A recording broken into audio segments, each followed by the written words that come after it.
Margaret Thatcher was the first female Prime Minister of the United Kingdom. She was a seminal leader. Thatcher was born Margaret Roberts on October 13, 1925, in Grantham, England, to a family of grocers. Thatcher learned from her father, who was a conservative politician himself, to always say what you believe in, no matter what other people think. She attended Oxford University. She graduated in 1946 with a degree in chemistry. She worked for 4 years as a chemist, and during her free time, she studied law and subsequently passed the bar.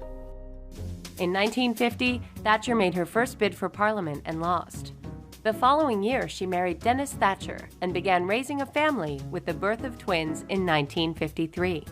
Margaret Thatcher won a seat in Parliament in 1959. She began a meteoric rise in terms of being able to articulate her particular vision. She felt that the state had become too involved in the economy and too involved in individuals' lives.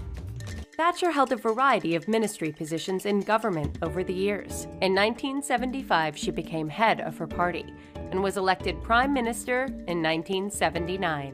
Margaret Thatcher was for the free market, for free capitalism, and against communism in all sorts and forms. And in the 1970s, she accused the Soviet Union of being bent on world domination. The Soviet press dubbed Thatcher the Iron Lady after a fiercely anti-communist speech she gave in 1976, and the name remained with her. She had a very strong set of principles. If you look at the Falklands War, no one ever thought that she would send the British Navy halfway around the world to claim these islands that very few people had ever heard of. But she did that, and she won the war, and it gave the country at that point a sense of pride again.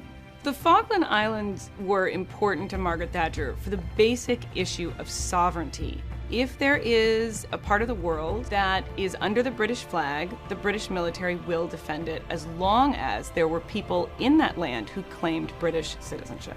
Margaret Thatcher was actually fairly unpopular before the war, and afterwards she won a landslide victory. During Thatcher's third term, her attempt to implement a fixed tax that was hugely unpopular led to her eventual resignation in November 1990.